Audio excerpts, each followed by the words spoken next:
गरीब बेटी की जादुई रोटी।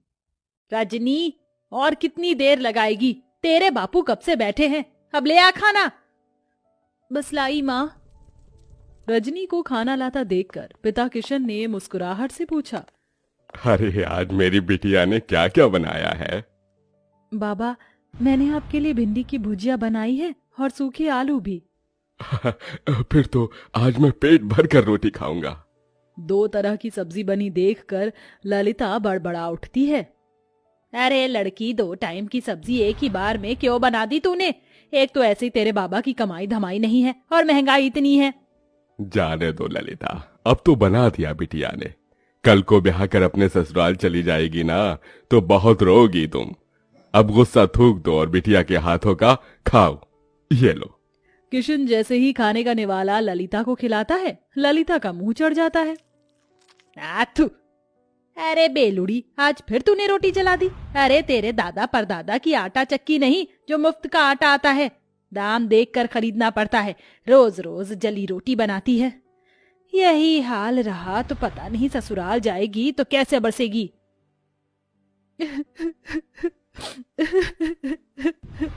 अरे बिटिया, तू रो क्यों रही है? तेरी माँ तेरे भले के लिए ही कह रही है ना। मैं क्या करूं बाबा, मैं इतनी कोशिश करती हूँ गोल रोटी बनाने की, मगर आड़ी टेढ़ी बन जाती है और जैसे जब तवे पर सेकती हूँ तो आँच से जल जाती है। देख रजनी, कल तुझे देखने लड़के वाले आ रहे हैं। अच्छा खासा घर द्वार है उनका। मैं नहीं चाहती कि ये रिश्ता हमारे हाथ से जाए, समझी? अगले दिन सरस्वती अपने परिवार के साथ रजनी को देखने आती है। रजनी नजरें झुकाए हाथों में चाय नाश्ता लिए आती है। जी नमस्ते, लीजिए। भाई वाह, ये समोसे और कचौरी तो बड़ी स्वाद भरी है। ललिता जी, किसने बनाया? जी ये समोसे कचौरी सब बिटिया ने बनाया है। अरे वाह, ये तो सोने पर सुहागा हो गया।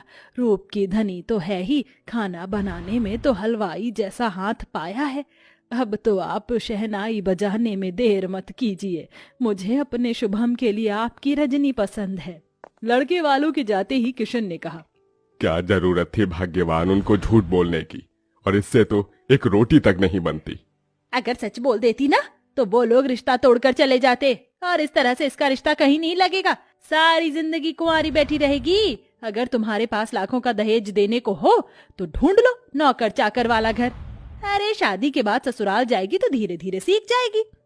थोड़े दिन में रजनी ब्याह कर ससुराल आती है, जहाँ जेठानी चंद्रलेखा हुक्म चलाते हुए बोली, देवरानी जी, तो पहली रसोई में मटर पनीर की सब्जी, छोले और मीठे में खीर बनाना, और पूरी की जगह पर रोटी बनाना।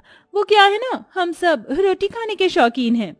ये सुनकर गरीब रजनी दुविधा में आ जाती है और जैसे तैसे पहली रसोई की रीत निभाकर सबको परोसती है। रोटी का जला हाल देखकर सरस्वती ने कहा, रजनी बहू, ये कैसी जली पकी रोटी बनाई है? भट्टी में सेक कर लाई है क्या? वही तो माँ जी, ऐसी कोयले से काली रोटी तो कुत्ता भी ना खाए। अरे मैं तो गरीब घर की ये देख कर उठा लाई थी कि गरीब की बेटी को सुखी घर परिवार मिल जाएगा। जा चंद्रलेखा बहू, तू रोटी बना ला, क्योंकि इस गरीब की बेटी की तो बस की नहीं है एक रोटी भी बनाना। और तू मेरी गरीब बहू, जा जाकर इस रोटी को बाहर फेंक दे। सास से जली कटी सुनकर रजनी रोटी लेकर बाहर चली आई। मैं इस रोटी को फेंकूंगी नहीं, क्योंकि अन्न की बर्बादी होगी। किसी जरूरतमंद को दे देती हूँ। तभी एक उम्रदार बुढ़िया उसके पास चलकर आई।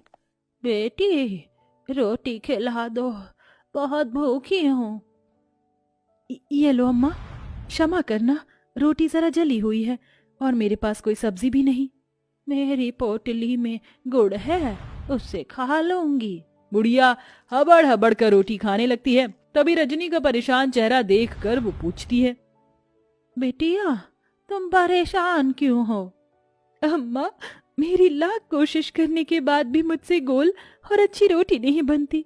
मेरी जेठानी अच्छा खाना बनाती है, इसलिए रसोई पर एक अकेली उनका अधिकार जमा है। मेरी सास ने मुझे बहुत ताने दिए। तत्पश्चात बुढ़िया पोटली में से एक तवा उसे देकर बोली, ये लो बेटी, ये जादुई तवा है। इससे अब तुम्हारी सारी परेशानी टल जाएगी। इस तवे पर बनने वाली रोटी जादुई रोटी होगी। धन्यवाद अम्मा। रजनी बुढ़िया का दिया हुआ जादुई तवा घर लेकर आई और अपनी सास से निडर होकर कहा, माँ जी, रात की रसोई मैं पकाऊंगी। इस बार कोई भूल चूक नहीं होगी, वादा करती हूँ।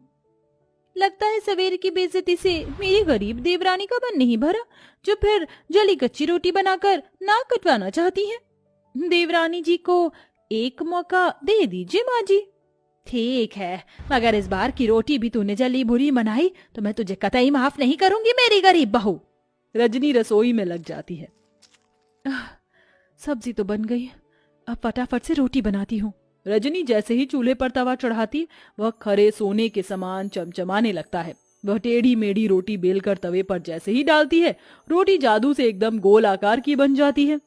अरे वाह, पहली बार मेरी रोटी एकदम गोल और प्यारी बनी है।